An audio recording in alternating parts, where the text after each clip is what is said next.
something truly amazing happened. Between October and February of the current La Liga season, Barcelona has traveled to the Santiago Bernabéu twice to face Real Madrid, and on both occasions they were able to pull off an easy win, scoring a total of 9 goals and conceding only 2. However, 1 month later their almost invincible league run would come to an end in the most unexpected fashion. Consecutive home defeats to Las Palmas and Leganes, 2 clubs whose sole ambition each season is merely to avoid relegation. This crazy phenomenon raised some questions. How is it that Barcelona can dominate against elite teams like Real Madrid, Borussia Dortmund or Bayern Munich, but then struggle against the lower rated clubs? Has their strategy been found out, or do they simply run out of luck in these matches? After analyzing Barca's tactics and strategy, I've uncovered the reason behind their inconsistency. In this video, I'll reveal exactly why Hansi Flick's team struggles against smaller opponents, but easily wins against the big teams. So first, let's have a look on how Barcelona destroyed Real Madrid. When Real Madrid has the ball, Barcelona compresses into a 4-4-2 or a 4-2-4 formation. The defensive line is positioned in a line that crosses the whole field to support the pressure of the forward line. This approach aims to compress the field, making it difficult for the opponent to build attacks. By pushing the defensive line closer to midfield, Barcelona reduces the space opponents have to operate, often forcing them into mistakes. With this high defensive line, an offside trap is set.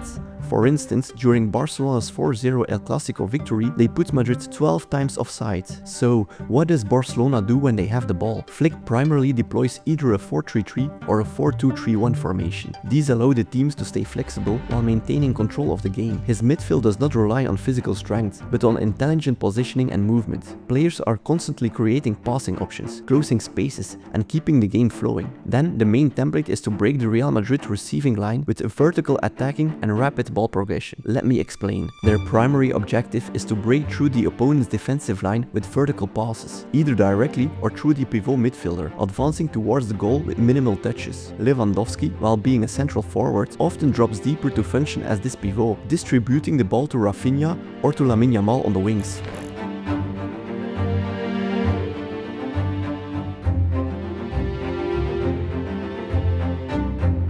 Who then exploit spaces behind the defense. Under this system, even when possession is lost, Barcelona immediately counter-presses into the opponent's half to win back the ball there. The fluidity of Barcelona's in-game formation was also remarkable. From their standard 4-3-3 or 4-2-3-1 formation, they often changed to a 4-2-1-3 formation during build-up, with both wings going higher on the pitch.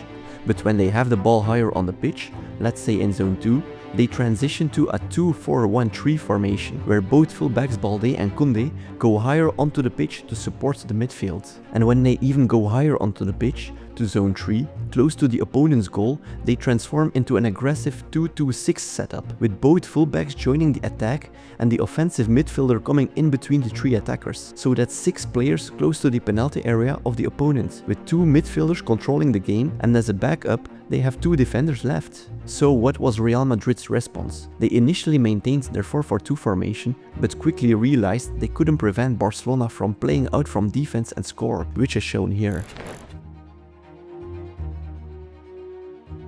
So as the match progressed, they shifted to a man-to-man pressing, which in some occasions worked out really well, as you can see here.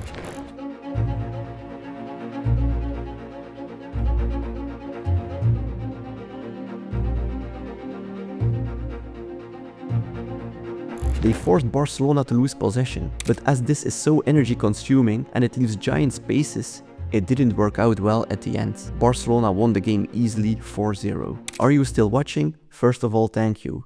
Secondly, please subscribe to my channel and let me know in the comments what you would change and what video you would love to see next. So, let's continue with the video. What about the smaller teams? How does it come Barcelona doesn't find the net so often? And how does it come Barcelona concedes so easily? The approach of the so-called weaker teams is totally different with one singular focus: defense. They position a defensive block in front of their goal, making central penetration nearly impossible for Barcelona. They often play with a 4-1-4-1 formation where all players go behind the ball. With this structure, when Barcelona finds a way to go through one line of midfielders, another line of defenders awaits them, making it really difficult to create a chance. Normally, Barcelona's strength is the high energy and physics, but the opponents overrule them with the same principle. An example to show you is the Real Sociedad Barcelona game. Real Sociedad didn't just play against Barcelona, they wrestled them and they won. The game exposed one of Barcelona's biggest weaknesses: physicality. Sociedad didn't just defend deep,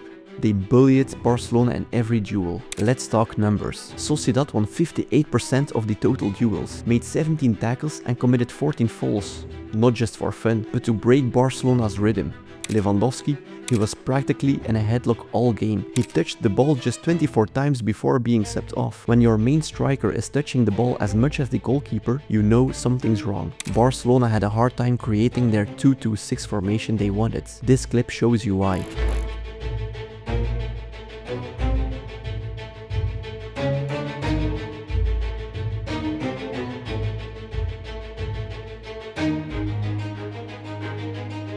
The opponent's fullbacks pulling Barcelona's fullbacks back to their original position by playing long balls in the free areas next to the central defenders. A clear example from the same game was Becker versus Kounde. It was not just a duel, it was a full-on battle. And Becker, he made life miserable for Kounde. Sociedad had a clear plan.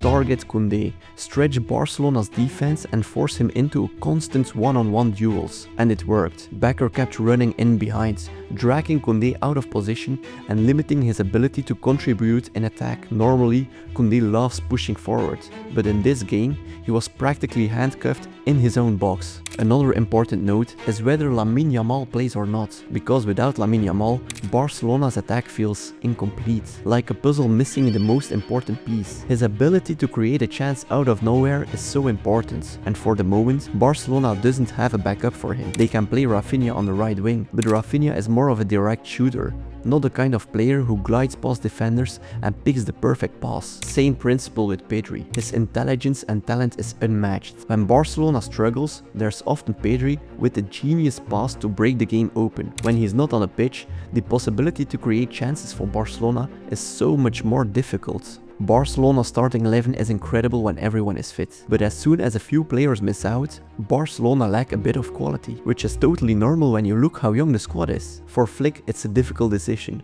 whether to play the talented gifted players who can create chances, or to play the energetic physical players who keep on running. Hansi Flick's Barcelona is all about structured pressing, quick transitions and smart positioning, but now we know the issue. Against physically dominant teams and deep defensive blocks, they struggle. When the opponent pressed high, Barcelona's build-up looked shaky. When they sat deep, Barcelona lacked solutions. Flick's aggressive high line leaves them vulnerable, and without a proper winger on the right, the attack loses balance. So, what's the move? What should Flick do? What do you think? Should he stick to his high intensity style or adjust to fix these weaknesses? Drop your thoughts in the comments, and don't forget to like and subscribe for more deep football analysis.